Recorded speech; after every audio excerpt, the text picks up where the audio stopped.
One of the characteristics of the East African coast has been accessibility from the interior and the sea. Population moved from the interior to the coastal belt, and on the other hand, through the sea they maintain a contact with the outside world.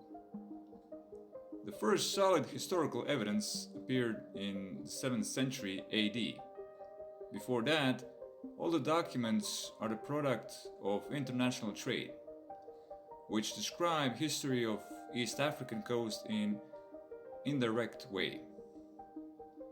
The earliest Greco-Roman source speaking about East African coast was created under the first emperor of Rome, Octavian, and shortly after his death. Greek geographer and historian Strabo, who died in 24 AD, gives some eyewitness accounts of the Red Sea and Indian Ocean trade.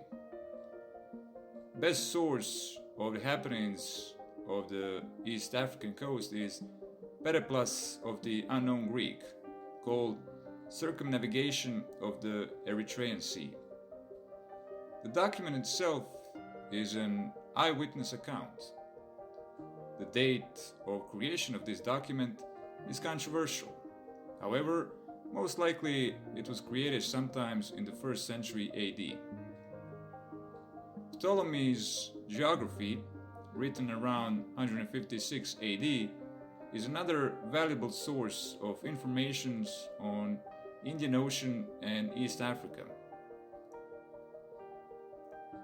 Most likely some parts of this document were added later on, centuries after the original document was written. And the last valuable source is the Christian topography by a Greek merchant Cosmas the Monk, written in the first half of the 6th century of our era. It contains valuable information on Ethiopia, the ascendancy of the Persians in the Indian Ocean, and of lack of knowledge of the time on the coast of East Africa, south of Cape Guardafui.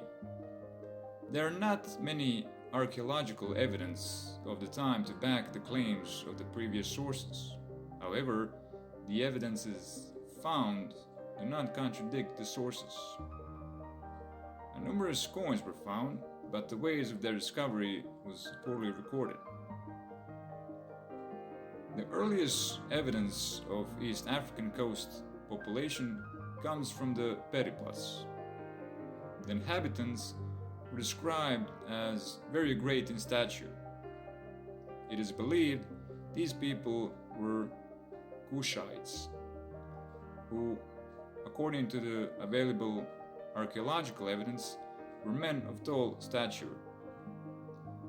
Iron objects were found amongst imported goods, telling us that people of the East African coast did not know how to work with iron yet. However, archaeological evidence indicates a rapid infiltration of iron using probably Bantu-speaking people into the coastal hinterland during early centuries of our era. It is hard to paint a picture of economy of the coastal people of the time. They were most likely involved in agriculture and fishing. Periplus indicates that fishing played an important role in the coastline economy, even having a description of fishing trap, wicker basket, a method still used to this day along the coast. There is no evidence of socio-political organization of the society, even though Periplus mentions chiefs at each of the market towns. Accessibility of the East African coast from the sea made a long history of commercial contact with the outside world, especially between lands of the Indian Ocean. Climate-wise, the land surrounding Indian Ocean can be categorized into three groups. The southwestern forest region that include coastline of Kenya, Tanzania, Mozambique and Madagascar, the desert region in the middle from Horn of Somalia to Indus Basin, and southeastern forest region from India to Indonesia. The trade potential of goods, at least when it comes to raw materials, between two forest regions is small, but between desert and forest region is much greater.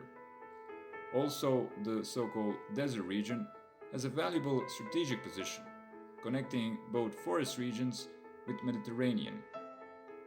Therefore, two trade lines were developed, one from East Africa and Middle East, and the other between India and Middle East.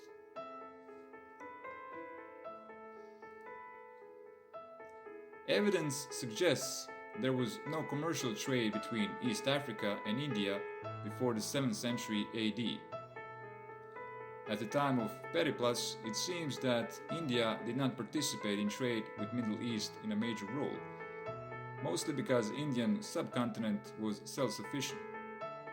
But India appears to be active exporter of ivory at this time, which also delayed the exploitation of African ivory resources. After Alexander the Great died in 323 BC, his generals divided his empire. Seleucid Empire and Ptolemaic Egypt were the main rivals at the time. Seleucid Empire had a direct connection between India and Mediterranean, putting Ptolemaic Egypt in an inferior position, making them establish new trade routes through the Red Sea.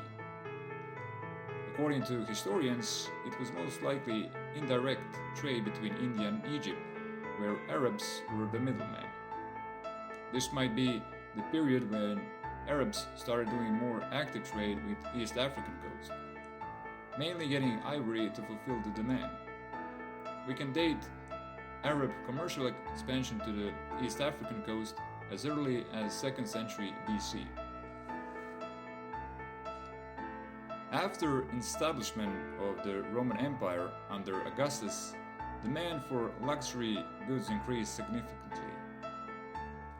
Roman author of the time, Gaius Plinius, wrote that India, China, and Arabian Peninsula were earning up to 100 million sesterces every year from trade with Rome. First, Augustus' trade policy in the Indian Ocean was to break Arabian monopoly on trade with India and establish direct contact between Roman Empire and India. Roman historian Strabo mentioned that up to 120 vessels were used to trade between Rome and India. The Arabs, on the other hand, still had monopoly over the trade with East African coast, mainly due to Roman ignorance of the African coast south of Cape Guardafui. Finally, in the first half of the 2nd century of our era, Ptolemy indicated that trade with East Africa was booming. There were new emporiums and ports being developed. And from the context of Ptolemaic usage, seems like the Rapta was the capital of a state, which was described as a metropolis. There is no longer any reference to Arab suzerainty, which most likely was a direct result of growth of trade and acquisition of wealth and power, enabling establishment of new political independent states.